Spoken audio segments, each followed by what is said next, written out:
The vessel known as the Stellifer drifted through the Oort cloud of a dead star, a ghost in a graveyard of ice and rock. It was a long, needle-thin ship, its hull plated with a material that didn't reflect light so much as swallow it, making it less a physical object and more a tear in the fabric of the cosmos. No running lights, no transponder squawk, no engine signature, just silence and cold. To any passing patrol of the Concordance, it would have been a rogue asteroid, a sensor glitch, a phantom, and for 20 standard years, that was all it had been.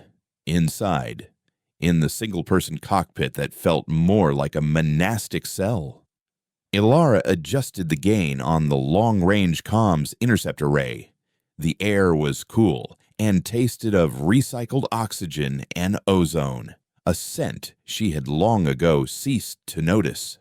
Her world was the gentle hum of the life support, the soft glow of holographic displays, and the unending, silent ballet of celestial debris outside the viewport. She wasn't a soldier. She hadn't been trained for war or vengeance. Her hands, now resting on the cold metal of the console, had once been trained to handle priceless, 1,000-year-old manuscripts, to feel the subtle impressions of dead languages on delicate vellum. She was an archivist, the last archivist of Cygnus X1, a world the galaxy had been told had willingly chosen ascension into the unified consciousness of the Concordance. Ilara knew the truth.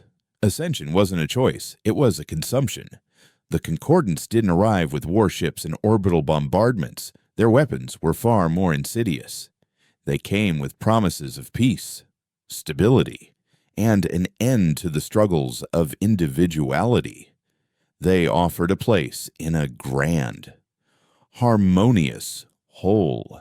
Their ships, gleaming white and gold vessels shaped like unfolding blossoms, broadcasted a psycho-resonant frequency, a song of union that slowly, gently eroded a culture's identity, its art, its history, its very sense of self, until all that remained was a placid, smiling emptiness. Another voice subsumed into the galactic choir. The Cygnans had resisted. They were a people of stories, of deep-rooted traditions, and fierce individuality. They had silenced the Concordance's broadcasts, raised their planetary shields, and sent a simple and defiant message: we are our own. The Concordance's response had been patient, almost sympathetic. They hadn't fired a shot. They had simply amplified their song. They had found the one resonant frequency that targeted the unique biological quirks of the Cygnan brain, a frequency that didn't just persuade, but unraveled. Over 3 rotations, Ilara had watched from the orbital Grand Archive as her world went silent. The vibrant cities ceased their clamor.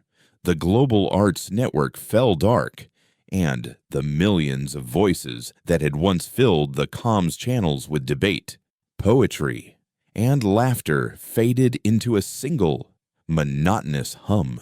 The Concordance called it a peaceful integration, a tragic but necessary final step for a species too stubborn to accept harmony. They broadcasted images of smiling Cygnans welcoming the Concordance administrators, their eyes vacant, their unique cultural dress replaced by simple gray tunics. The galaxy accepted it. The Concordance was peace. The Concordance was progress. But Ilara had escaped. Her station, the Grand Archive, was shielded by its very purpose. Its systems were designed to resist any form of data or energy intrusion to protect the sanctity of its contents. She had watched the end unfold on her long-range sensors, a helpless observer to a quiet, soul-crushing genocide. Before the Concordance ships could board her station, she had initiated a forbidden protocol, a last-ditch effort planned centuries ago by the Archive's founders. The Stellifer was that protocol. It was not a ship, but the Archive's core, its most precious vault, given engines and a cloaking system powered by a singularity tap so experimental it was listed in official records as a catastrophic failure.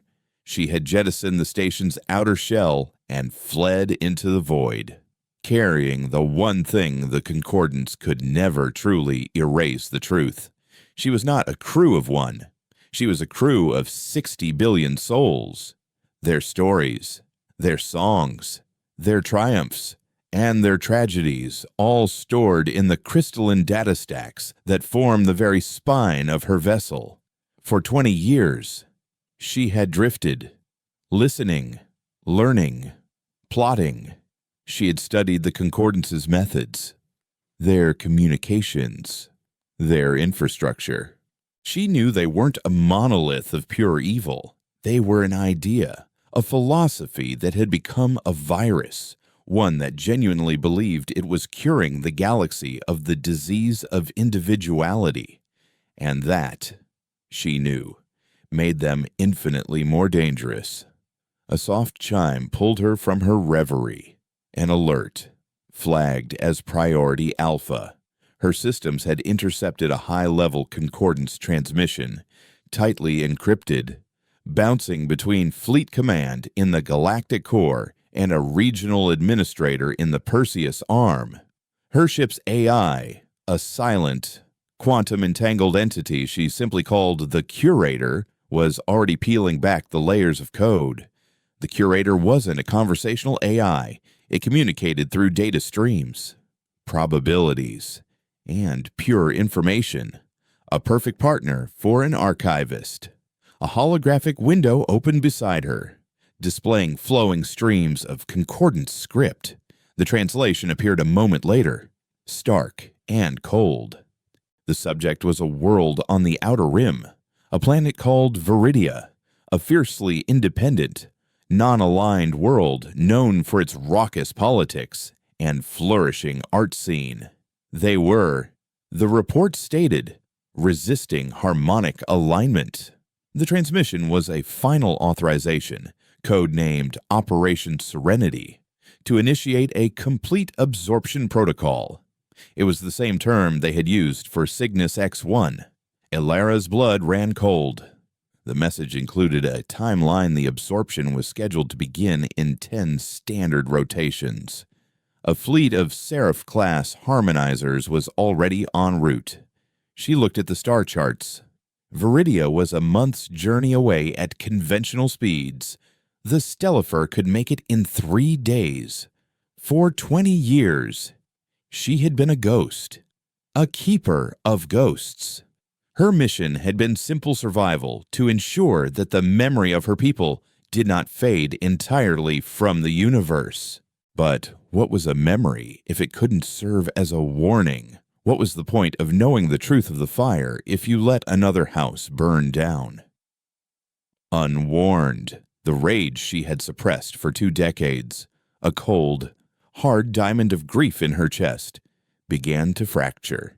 It wasn't the hot, screaming rage of a warrior. It was the slow, methodical fury of a librarian who had watched the last books burn. She had never fired a weapon. The Stellifer was armed, but its weapons were as unconventional as the ship itself. They were archival tools, repurposed and amplified. The primary system was a resonance emitter, designed to project precisely tuned frequencies to safely scan the molecular structure of ancient artifacts. Over the years, she and the Curator had modified it. With enough power from the singularity tap, it could, in theory, project a counter-frequency, a wave of pure informational chaos designed to disrupt the Concordance's harmonious song. It wouldn't destroy their ships, but it might blind them, deafen them, sever their connection to the collective. It would introduce a single, discordant note into their perfect symphony, a note of defiance, A note of memory. Curator, she whispered, her voice raspy from disuse. Plot a course for the Viridian system. Maximum burn. Divert all non-essential power, including inertial dampeners, to the emitter array. The data stream that flowed into her neural lace was a cascade of warnings: gravitational shear, temporal distortion risks, a 47.3% chance of catastrophic hull failure. She ignored them. Do it. The gentle hum of the ship deepened into a low growl. The stars outside the viewport, once static points of light, stretched into long, thin lines of blue and white as the Stellifer bent space-time around its hull. The acceleration pressed her back into the seat. A brutal, physical reminder of the laws she was breaking. Her body ached, but her mind was clear, sharper than it had been in years.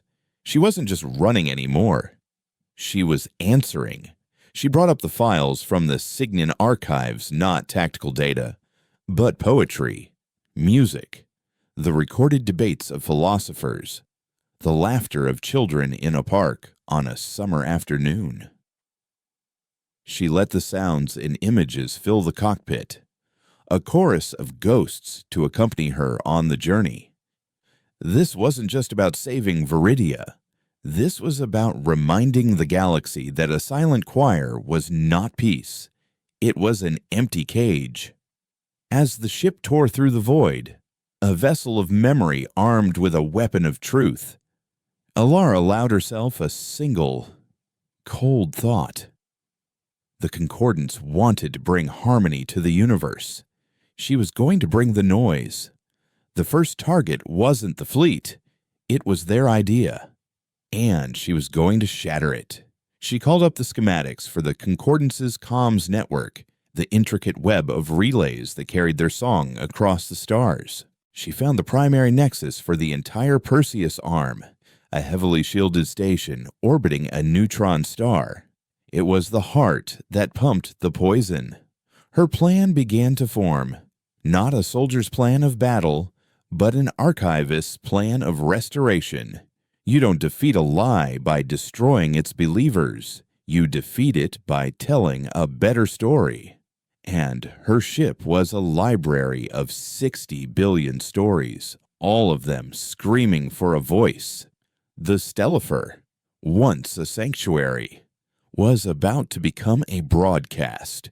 The journey was a brutal, disorienting compression of time and space.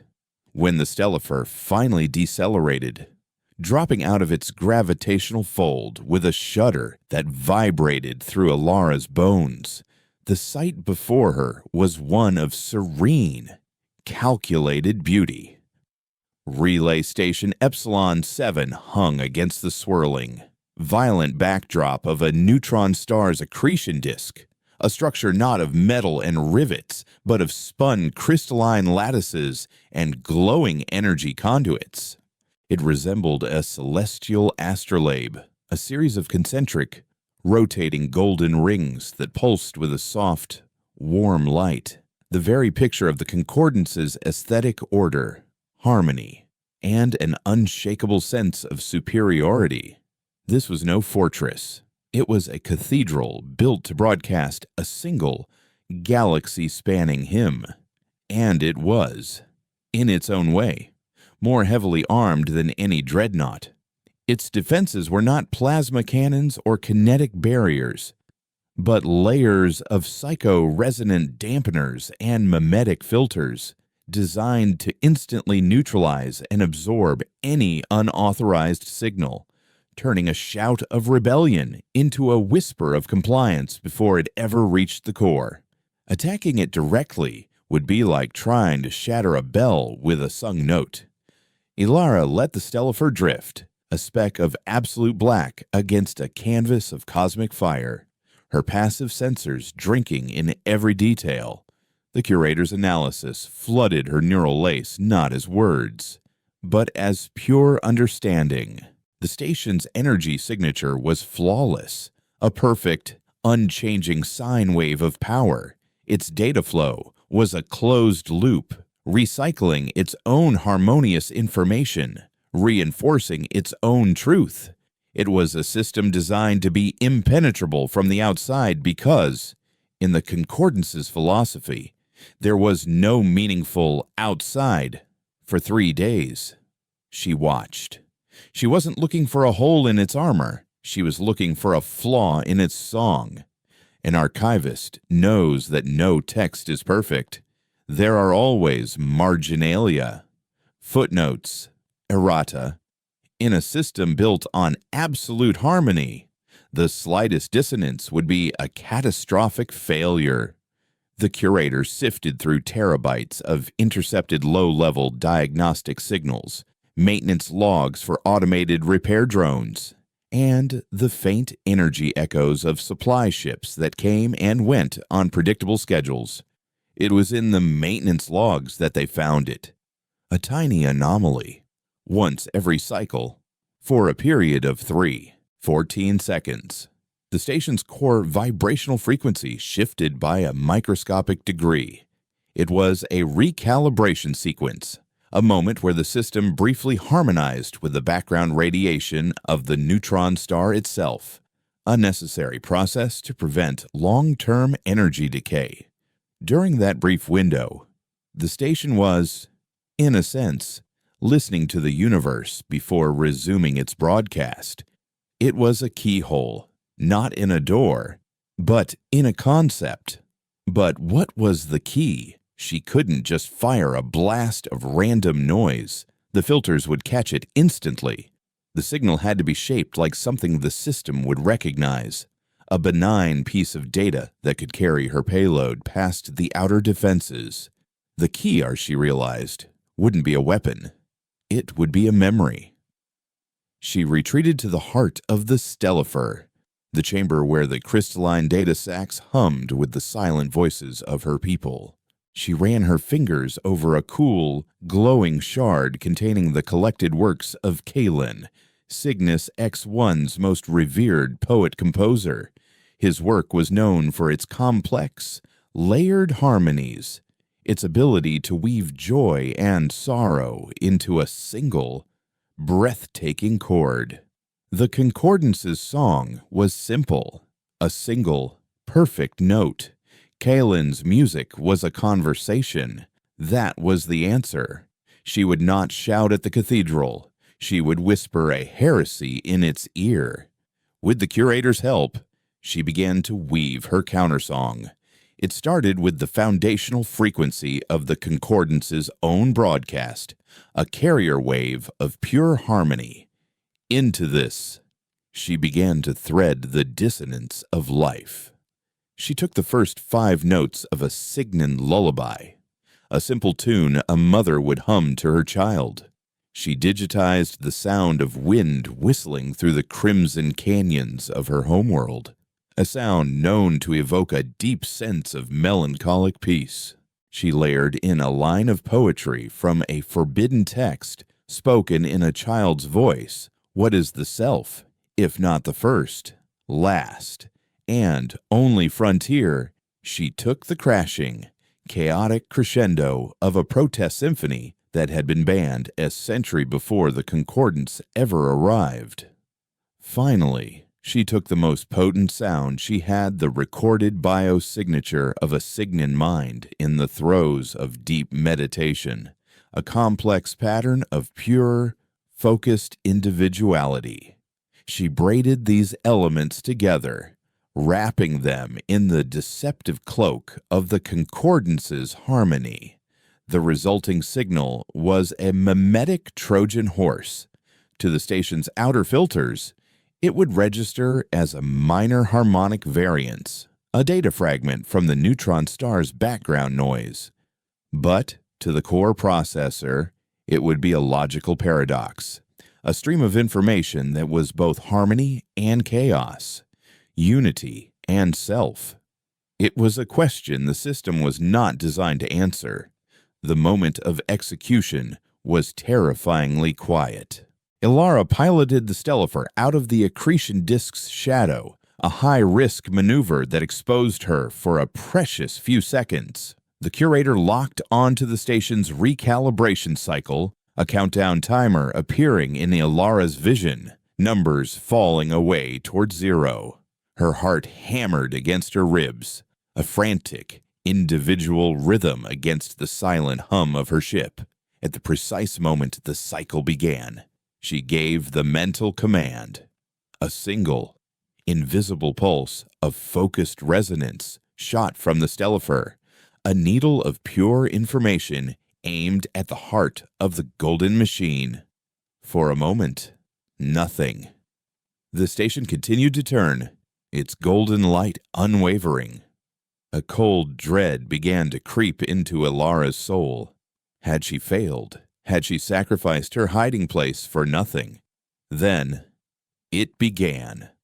A single golden ring on the station flickered. It went dark for a split second, then relit. But in a color of harsh, clinical white, another ring stuttered, its light pulsing erratically, out of sync with the others. The warm, steady glow of Epsilon 7 began to decay. The perfect sine wave of its energy signature, displayed on Ilara's screen, fractured into a chaotic, jagged mess. The song of union, the powerful broadcast that could pacify a solar system, began to falter. Across the comms channels, the pure note was corrupted, filled with static, echoes of a lullaby, the ghost of a child's question, an alarm, shrill and panicked, finally blared from the station. It wasn't a military alert. It was a sound of pure system shock. The shriek of a machine confronting the impossible. Automated defense platforms, small, wasp-like drones, swarmed out from hidden ports, but they moved with a confused, jerky uncertainty. Their targeting systems, designed to lock onto hostile energy signatures, couldn't get a fix on the source of the informational plague that was crippling their mothership. They saw the Stellifer, but its profile did not match any known threat matrix. It was an anomaly, an error in the code, and their programming couldn't resolve the conflict. Time to leave.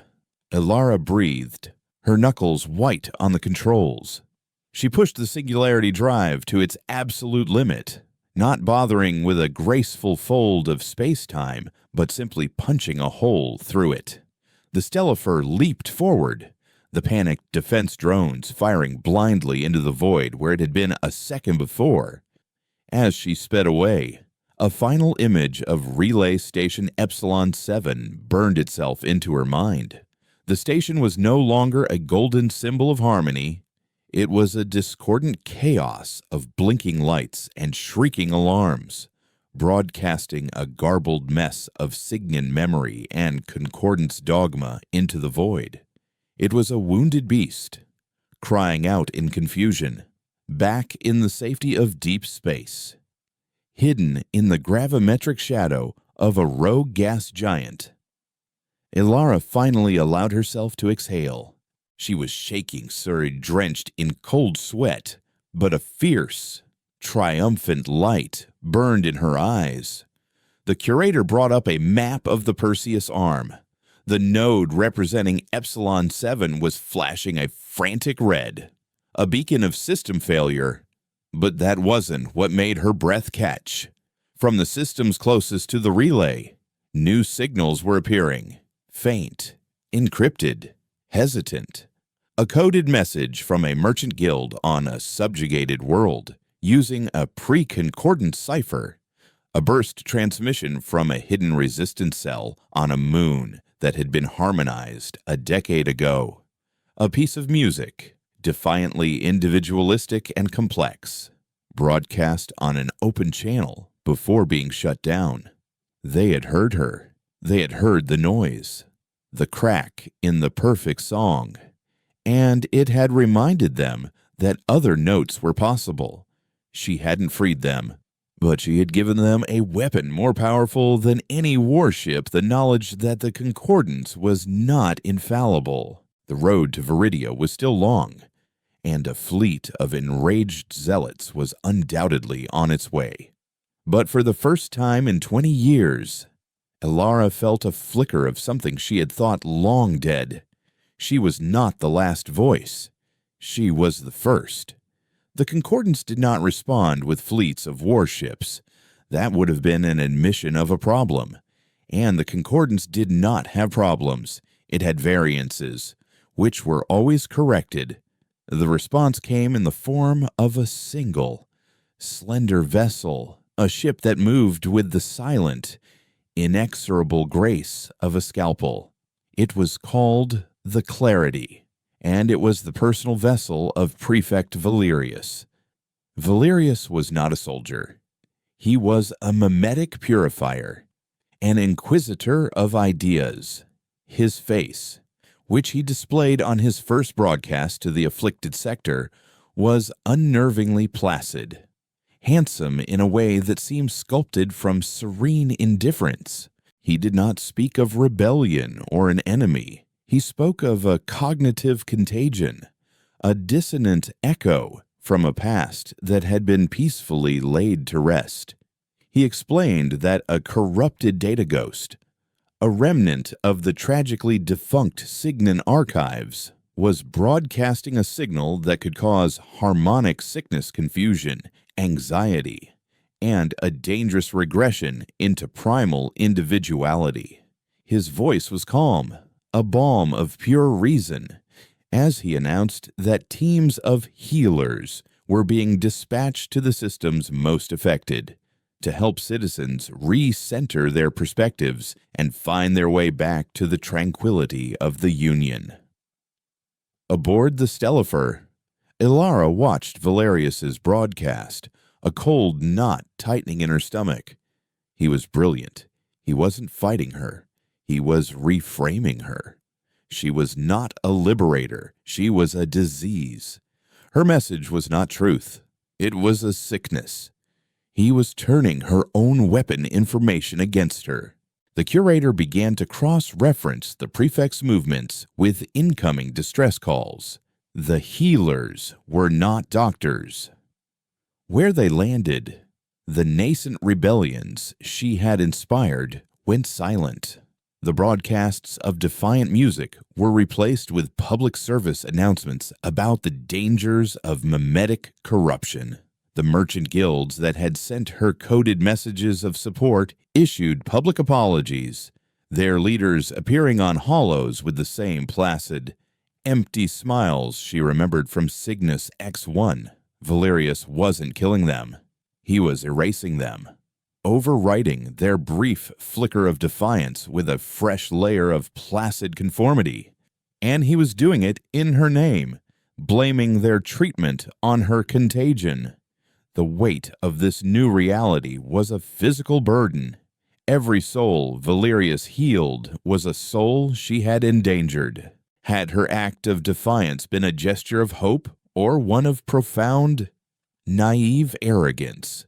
The question haunted her as she pushed the Stellifer deeper into the Perseus arm, dodging concordance patrols that were now sweeping the sector with a quiet, methodical precision. The signals from her would-be allies were becoming more desperate, more fearful. But one set of transmissions held a different tone. They were disciplined, tightly encrypted, and they did not ask for help. They offered it. The messages originated from a loose coalition calling themselves the Free Traders of the Umbral Rim. They were smugglers, exiles, and dissidents who had lived in the Concordance's shadow for generations, surviving not through open defiance, but through evasion and misdirection. They had seen the chaos at Epsilon 7 not as a cry for help, but as an opening, a strategic opportunity. Their message was simple. They had resources, they had networks, and they wanted to meet.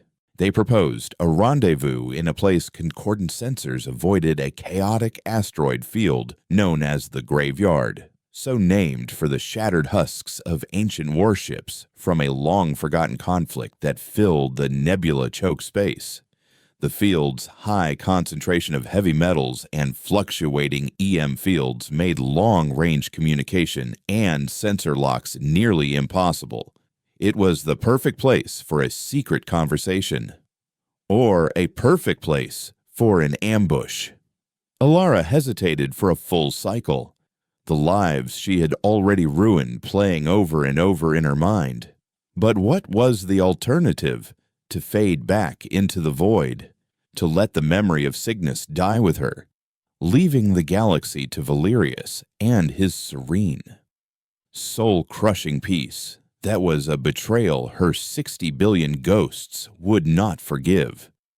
She sent a single, encrypted affirmative and turned the Stellifer toward the graveyard. The approach was a masterclass in stealth piloting. She navigated the ship through the churning debris field, the hulls of kilometer-long dreadnoughts and shattered frigates drifting past her viewport like mountain ranges. The curator worked constantly, mapping the shifting wreckage and identifying a safe harbor within the hollowed-out command bridge of a Leviathan-class carrier. Its hull pocked and scarred from energy weapons that hadn't been fired in a millennium. She powered down all non-essential systems, letting the Stellifer's hull cool to the ambient temperature of the surrounding rock. She became another piece of debris, another ghost in the graveyard. She waited for 2 days. There was only the creak and groan of stressed metal from the dead ships around her and the faint hiss of the nebula's radiation. On the 3rd day, a ship appeared. It was an ugly, brutish thing. A modified ore hauler with mismatched plating and oversized engines bolted to its frame.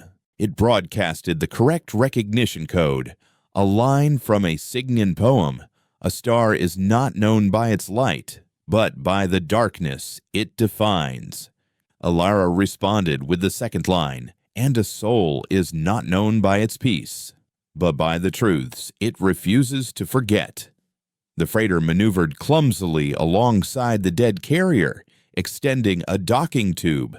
Alara cycled the airlock, her hand resting near the control for the ship's internal defenses. The door hissed open, and a man stepped through. He was older, his face a roadmap of hard-lived years. His clothes the practical jumpsuit of a working spacer. He was flanked by 2 others, their hands held openly away from the sidearms holstered at their hips. "I'm Yorick," the man said, his voice a low gravel. "You're the ghost. Then caused more trouble in a week than we have in 20 years. I am Ilara, the last archivist of Cygnus X1, she replied, her voice steady. Jorik's eyes, sharp and intelligent, studied her, taking in the simple archivist's tunic she still wore, the scholarly, almost fragile set of her features. He seemed to find what he was looking for. An archivist.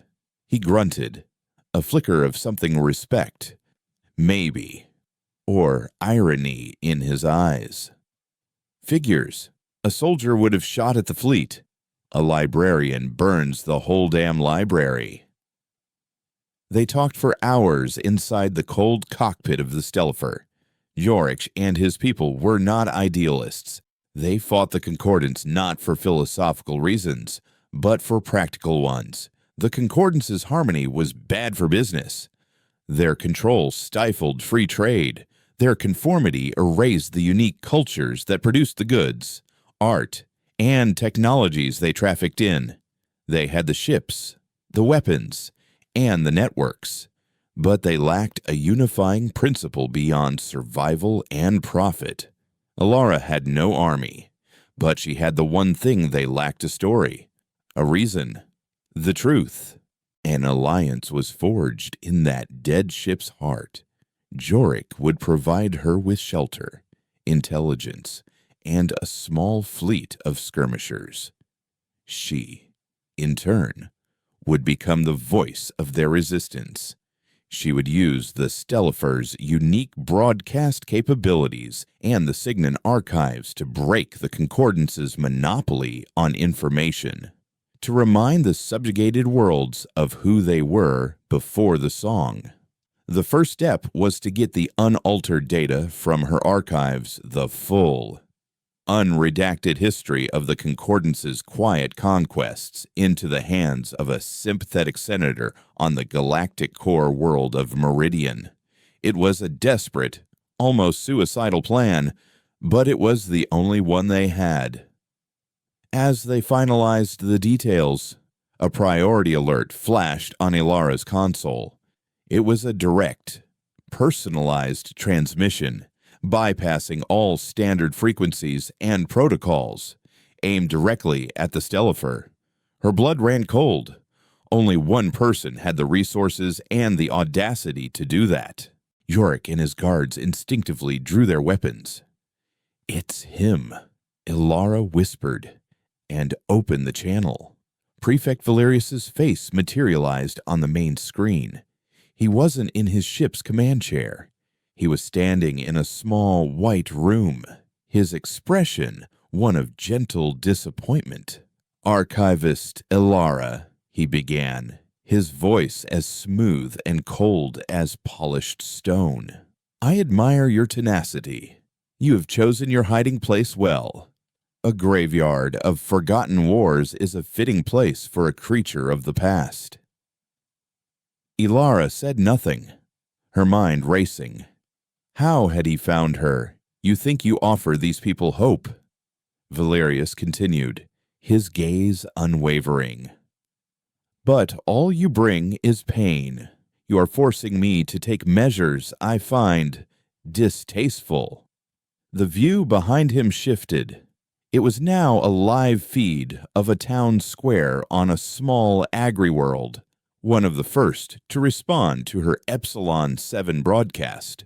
Hundreds of people were gathered, surrounded by Concordance healers in their sterile white uniforms. Valerius stepped into the frame, now appearing as a hologram before the silent crowd. "Because of the dissonance you have invited," his voice boomed across the square, "a full systemic reharmonization is required." He gave a slight, almost imperceptible nod. The healers raised their hands, which began to glow with a soft, golden light. A low hum filled the air. The faces of the people in the crowd went slack, their brief flicker of defiance draining away, replaced by a placid, smiling emptiness. The camera zoomed in on a young woman in the front row, a single tear tracing a path down her cheek before her expression went utterly blank. The feed cut, and Valerius's face returned, his eyes filled with a look of profound, sorrowful pity directed solely at her. "Every soul I am forced to cleanse, Archivist," he said softly, "cries out your name. The road to Viridia is paved with the minds you have broken. How many more will you sacrifice for a memory?" The transmission ended, leaving Ilara in the crushing, absolute silence of the graveyard, the echo of his question a poison spreading through her very soul. Yorick looked at her, his rugged face etched with a new, grim understanding. The war had just become terrifyingly personal.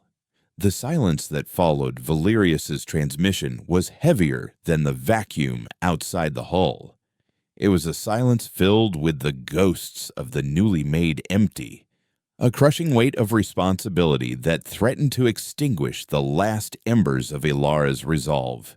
Yorick's face was unreadable, a mask of scarred pragmatism. One of his crew, a young woman with defiant eyes, swore under her breath and turned away, unable to look at the screen where the mindless crowd had stood. It was Yorick who finally broke the quiet, his voice a low rumble. "He's good," he stated, not as a compliment, but as a diagnosis. He's not fighting the ship.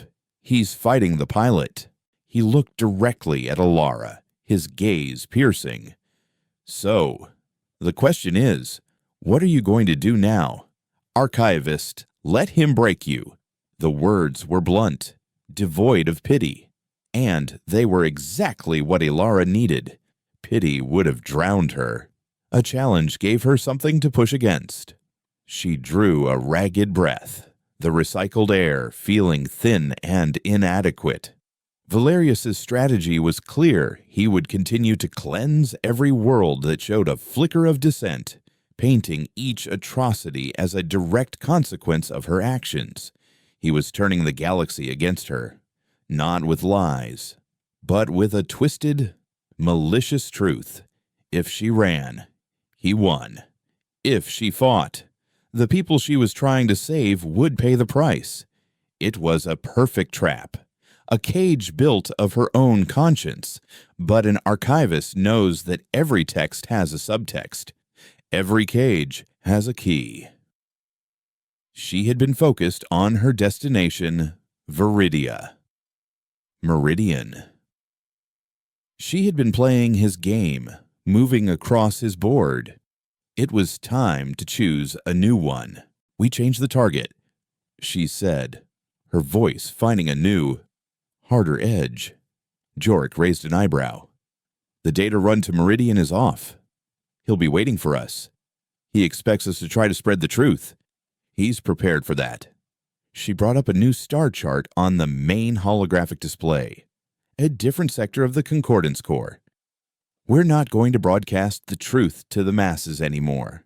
We're going to deliver it directly to the source. Her finger traced a path to a small, isolated star system designated only by a complex alphanumeric code. It was officially listed as a philosophical retreat and educational center. There were no military installations, no major trade hubs, no strategic resources. It was a place the galaxy ignored. This is the Sanctum of Harmony, Alara explained, the curator feeding her the relevant data files heavily redacted, but with enough information to piece together a terrifying picture. It's where they train the prefects, the healers, the mimetic engineers. It's where they perfect the song. They don't just broadcast harmony from stations like Epsilon 7. They cultivate it, weaponize it, here. Jorik's eyes narrowed as he understood. A monastery for mind wipers. Exactly, Alara confirmed. It's the heart of their philosophy. And right now, Valerius thinks it's the safest place in the galaxy. He would never conceive of an attack on an idea. Her plan was audacious, bordering on insane. She wouldn't attack the Sanctum with weapons. She would do to them what they had done to her people. She would use the Stellifer's resonance emitter not to break a machine, but to broadcast her own symphony directly into their indoctrination chambers, their meditation halls, their archives. She wouldn't broadcast a simple counterfrequency. She would broadcast the raw, unfiltered memories of Cygnus X1, the agony of loss, the fury of defiance, the messy, chaotic, beautiful noise of individuality. She would give the architects of emptiness a fatal dose of reality. Jorik stared at the chart for a long time. Then a slow, dangerous grin spread across his face. A librarian's move, he said with a newfound respect. Poisoning the well. I like it. The plan required a diversion. Jorik and his small fleet of 5 converted freighters would make a loud, desperate-looking run toward the Meridian system, drawing Valerius's attention and the bulk of the Concordance patrol fleets. They would leak false intelligence, create phantom sensor ghosts, and engage in short, sharp skirmishes designed to make them look like a genuine, if foolish, threat. It was a suicide mission for some of them, a high-risk gamble for all. While the Concordance was looking one way, Ilara, cloaked and silent, would slip in the other. Before they parted ways, Yorick approached her one last time. "This isn't about profit anymore." "Archivist," he said gruffly, pressing a small nodrisa's metallic object into her hand. It was a personal emergency transponder keyed to his ship. "You get the job done, and you get out. We'll find you. Someone has to be around to tell the story." "Right." The next few days were a blur of silent running and unbearable tension. From her hiding place in deep space, Ilara monitored Yorick's progress. She saw the Concordance fleets converge on his position, saw the flashes of weapons fire on the long-range sensors, and heard the fragmented, desperate comms chatter of his captains. They were selling their lives dearly, buying her precious time. Guilt was a luxury she could no longer afford. Every ship lost was a verse in the song she was about to sing. Finally, the Sanctum of Harmony came into view. It was not a station, but a small, terraformed moon, a perfect jewel of green and blue. The surface was dotted with elegant, white-spired buildings that seemed to grow organically from the landscape. A powerful energy shield, shimmering like a heat haze, enveloped the entire world. Ilara began her approach, the Stellifer a sliver of nothingness against the void. The shield was the first problem. It wasn't a kinetic barrier, it was a mimetic one, designed to pacify any mind that approached with hostile intent. But Ilara wasn't hostile. She was grieving. She recalibrated the resonance emitter, focusing its beam to a pinpoint. She didn't project anger or defiance. She projected the purest, most concentrated memory. She had the sound of her mother humming a lullaby, recorded on a summer evening decades ago. It was a signal of such profound, non-threatening love and sorrow that the shield's AI, programmed only to recognize aggression and chaos, didn't register it as a threat. The frequency passed through the barrier like a ghost through a wall. The Stellifer followed in its wake, slipping through the gap her memory had created. She brought the ship into a low, silent orbit over the moon's dark side, hidden from the serene white towers below. The curator located the central nexus of their educational network, a geothermal hub that powered and connected every building on the moon. It was time. Ilara took her place in the command chair, her hands steady on the controls. She closed her eyes, not as a pilot, but as a storyteller. She opened the archives, all of them. "Begin the broadcast," she commanded. It started not as a shout, but as a whisper. The first note was the sound of a Signan child's laughter. This was fed into the Sanctum's network, a flicker of alien data in a sterile system. Then came the music, a raucous, defiant symphony. Then the voices, thousands of them, millions of them poets debating, lovers arguing, politicians shouting, scientists marveling. It was a cascade of every raw, unfiltered emotion the Concordance sought to erase. She broadcasted the terror of her people as their world went silent.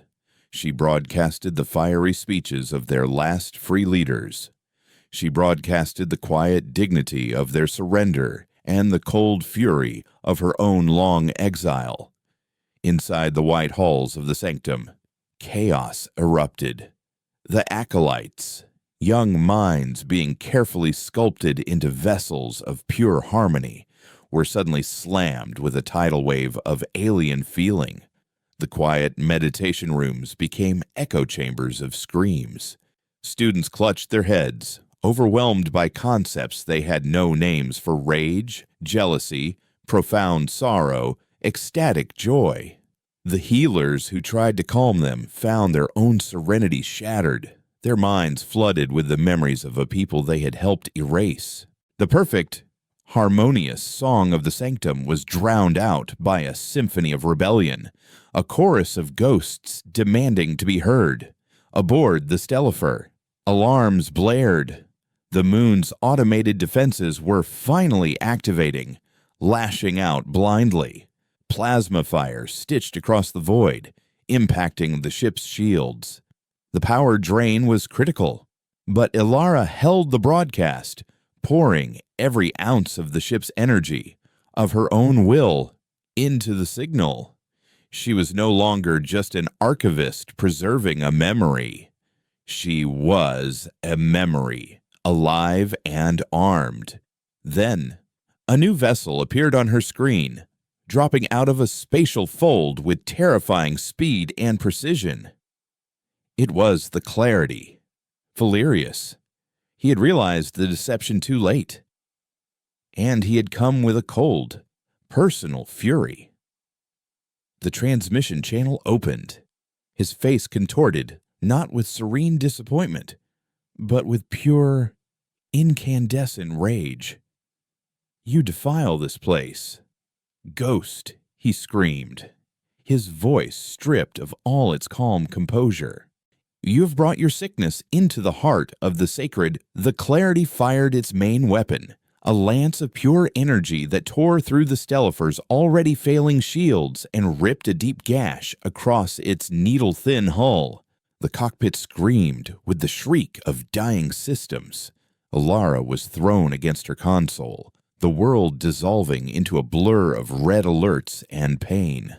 But as she struggled to stay conscious, she saw through the cracked viewport that the sanctum's shield was flickering and dying. Down on the surface, the white spires were no longer glowing with a gentle, harmonious light. They were burning. Valerius's ship was a blade poised over her, ready for the final, killing blow. He was no longer a prefect. He was a man who had just watched his god die, and he was staring at the heretic who had killed it. The universe dissolved into a symphony of screaming alarms and the sharp, coppery scent of vaporized hull plating. Ilara's vision swam, a kaleidoscope of red warnings and the spiderweb cracks spreading across the main viewport. The impact had thrown her sideways, and a searing pain lanced through her ribs. Through the ringing in her ears, Valerius's voice, raw and stripped of all its placid artifice, echoed in the ruined cockpit. "You thought a memory was a weapon. It is a poison. Ghost, and I am the cure." On her damaged screen, the Clarity was a blade of pure darkness against the fires of the sanctum below, its primary weapon glowing with the promise of imminent, final annihilation. The Stellifer was dying. Its singularity tap was unstable. Its systems were in cascading failure, and its structural integrity was gone. She was a ghost in a tomb of her own making.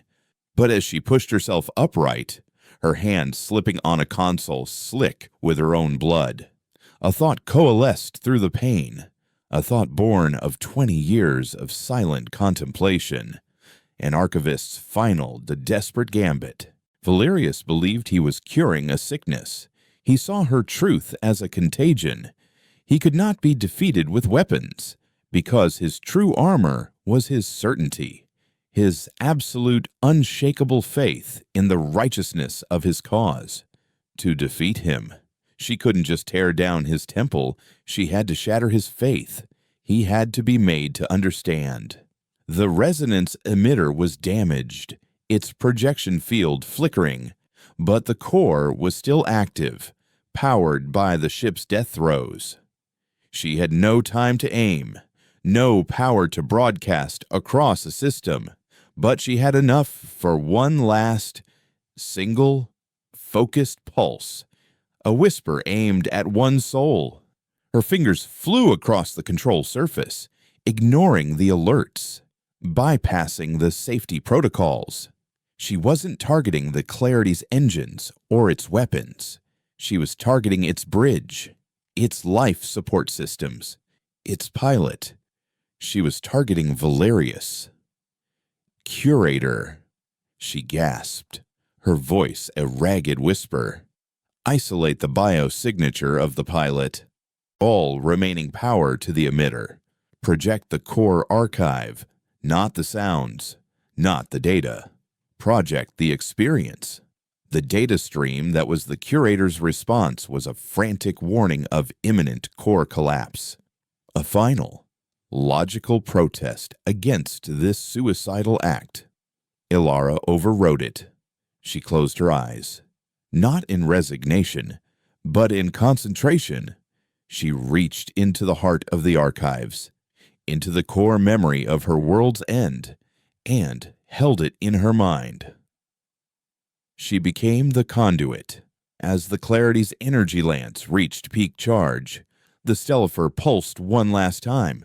It was not a blast of energy or a wave of force. It was a wave of pure, condensed memory.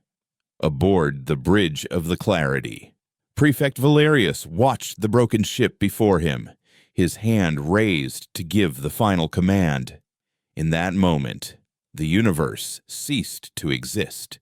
He was no longer in his sterile, white command chair. He was in a sun-drenched park, the sound of children's laughter filling his ears. A gentle hand stroked his hair. And he heard a woman's voice humming a lullaby he had never known but suddenly remembered with all his soul. It was a memory of a piece so profound and personal it made the concordance's harmony feel like a pale, lifeless imitation. Then, the sky turned gray.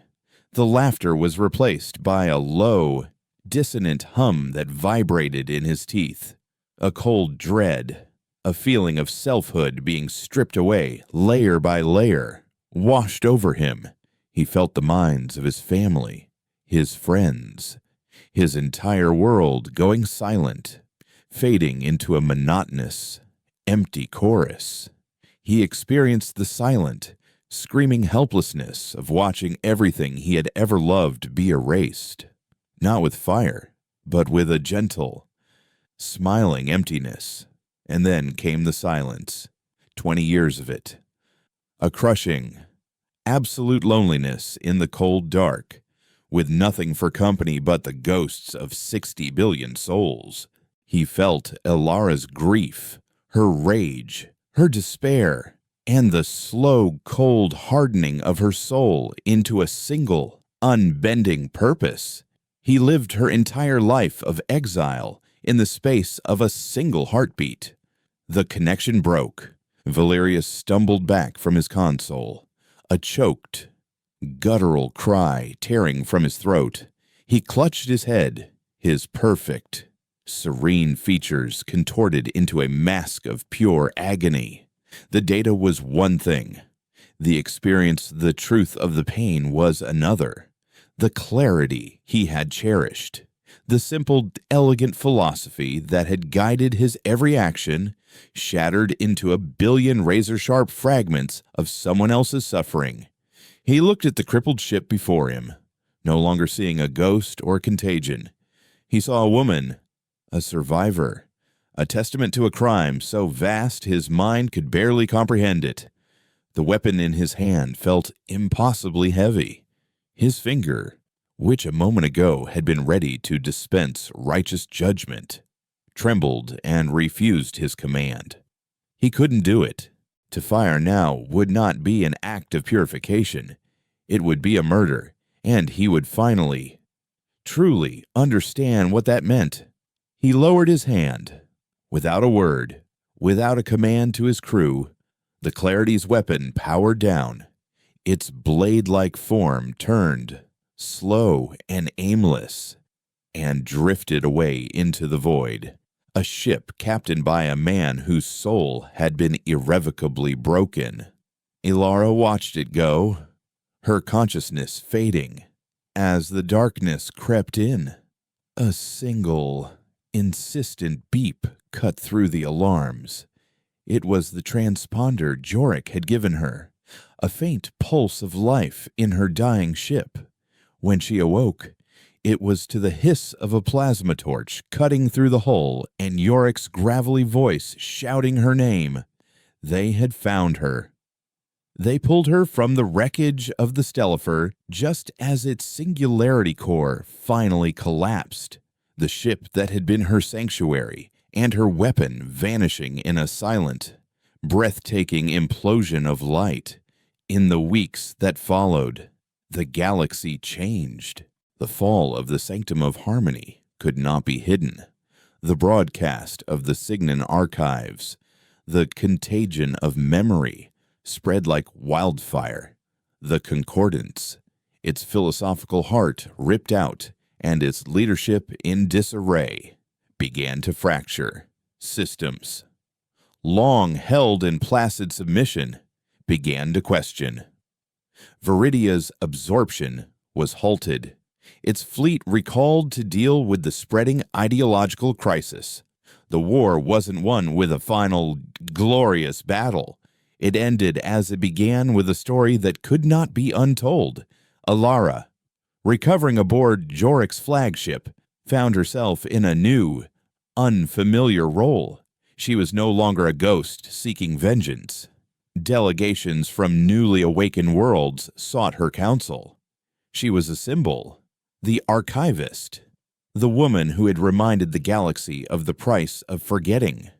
The Concordance did not vanish, but it was diminished, forced to negotiate, to acknowledge the dissonance it had tried so hard to erase.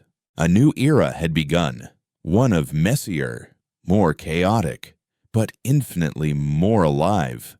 Her work was not over.